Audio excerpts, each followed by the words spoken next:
Hello friends, ഇന്ന് നമുക്ക് എങ്ങനെയാണ് സിമ്പിൾ ആയിട്ടുള്ള സ്പൈസി വെജിറ്റബിൾ മക്രോണി ഉണ്ടാക്കാൻ നോക്കിയാലോ. അതുപോലുള്ള സിമ്പിൾ റെസിപ്പി വീഡിയോസ് കിട്ടാനായി ചാനൽ സബ്സ്ക്രൈബ് ചെയ്ത് കൂടെയുള്ള ബെൽ ഐക്കൺ കൂടി പ്രസ് ചെയ്യുക. അപ്പോൾ ആദ്യം തന്നെ 1 മണിക്കൂർ കുതിർത്തിയ ഗ്രീൻ പീസ് നമുക്ക് കുക്കറിലേക്ക് വേവിക്കാനായിട്ട് ഇട്ട് കൊടുക്കാം.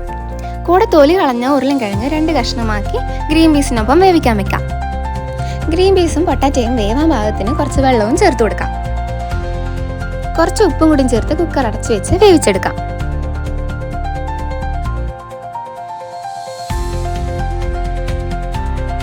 ഇനി നമുക്ക് മക്രോണിക്ക് ആവശ്യമായിട്ടുള്ള ക്യാരറ്റ് ചെറിയ പീസാക്കി ഇതുപോലെ എടുക്കാം. ക്യാരറ്റിൻ്റെ ഒപ്പം തന്നെ വലിയ ഉള്ളിയും തക്കാളിയും ചെറിയ കഷ്ണങ്ങളാക്കി എടുക്കാം. വെജിറ്റബിൾസ് അരിഞ്ഞെടുക്കുന്ന ടൈം കൊണ്ട് തന്നെ കുക്കറിൽ ഇപ്പോൾ 2 വിസിൽ വന്നിട്ടുണ്ട്. ഇനി നമുക്കിത് ഓഫാക്കി വെക്കാം. കുക്കർ ഓഫാക്കിയതിന് ശേഷം നമുക്കിനി മക്രോണി വേവിച്ചെടുക്കാം. ഇനി നമുക്ക് മക്രോണി വേവാൻ പാകത്തിന് വെള്ളം ഒഴിച്ചു കൊടുക്കാം. നമ്മൾ ഒഴിച്ചു കൊടുത്ത വെള്ളത്തിൻ്റെ പകുതി മക്രോണി ഉണ്ടാവണം. ഇനി നമുക്ക് മക്രോണി ഫ്ലെയിം ഓണാക്കി വേവിച്ചെടുക്കാം. വേവിക്കാൻ വെച്ചിരിക്കുന്ന മക്രോണിയിലേക്ക് 1/4 ടീസ്പൂൺ ഉപ്പ്, 1/4 ടീസ്പൂൺ എണ്ണയും കൂടി ഒഴിച്ചു കൊടുക്കാം. മക്രോണി ഇടയ്ക്കിടയ്ക്ക് ഇളക്കി കൊടുത്തുകൊണ്ടേ ഇരിക്കുക. മക്രോണി 3 മിനിറ്റോളം കുക്ക് ചെയ്തതിന് ശേഷം ഒരു പാത്രത്തിലേക്ക് മാറ്റിവെക്കാം.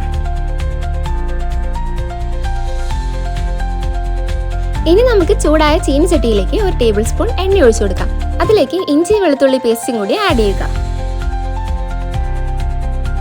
ഇഞ്ചി വെളുത്തുള്ളി പേസ്റ്റ് വാടിയതിന് ശേഷം നമുക്കിനി ഒരു 1/4 ടീസ്പൂൺ പെരുംജീരകം പൊടിച്ചതും കൂടി ആഡ് ചെയ്യാം.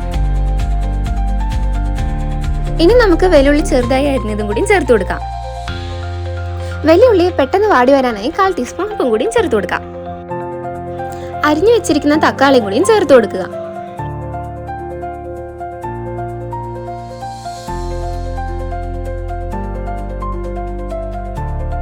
ഇപ്പൊ നമ്മുടെ തക്കാളി നന്നായി വാടി വന്നിട്ടുണ്ട്.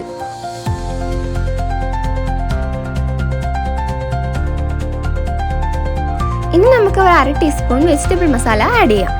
വെജിറ്റബിൾ മസാല ഇല്ലെങ്കിൽ ചിക്കൻ മസാല ആഡ് ചെയ്യാവുന്നതാണ്. എരിവിന് ആവശ്യത്തിനായ 1/4 ടീസ്പൂൺ കുരുമുളക് പൊടിയും കൂടി ആഡ് ചെയ്യാം. 1/4 ടീസ്പൂൺ ഉപ്പ് കൂടി ആഡ് ചെയ്യാം.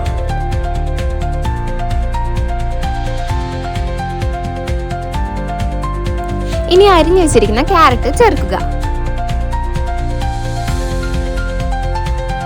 ക്യാരറ്റ് വേവാൻ പാകത്തിന് വെള്ളം കൂടി ആഡ് ചെയ്യാം. റെസിപ്പിക്ക് ടേസ്റ്റ് കൂടാനായി മക്രോണി വേവിച്ചെടുത്തിരിക്കുന്ന വെള്ളമാണ് ഞാൻ ഇവിടെ ആഡ് ചെയ്തിരിക്കുന്നത്. ഇതിന് പകരമായിട്ട് നോർമൽ വാട്ടർ വേണമെങ്കിലും ആഡ് ചെയ്യാം. ഇപ്പം നമ്മുടെ കുക്കറിന്റെ എയർ പ്രഷർ പോയിട്ടുണ്ട്. ഇനി നമുക്ക് വേവിച്ചെടുത്തിരിക്കുന്ന ഗ്രീൻ പീസ് ചീനച്ചട്ടിയിലേക്ക് ആഡ് ചെയ്യാം. വേവിച്ചെടുത്തിരിക്കുന്ന ഉരുളൻകിഴങ്ങ് ഇതുപോലെ ഉടച്ചു കൊടുത്ത് ആഡ് ചെയ്യാം.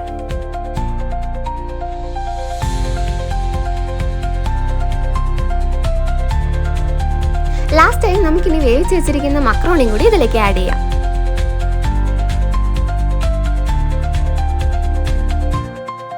ഇനി നമുക്ക് മക്രോണിയുടെ ഒപ്പം കഴിക്കാനായി നൂഡിൽസും കൂടി കുക്ക് ചെയ്തെടുക്കാം.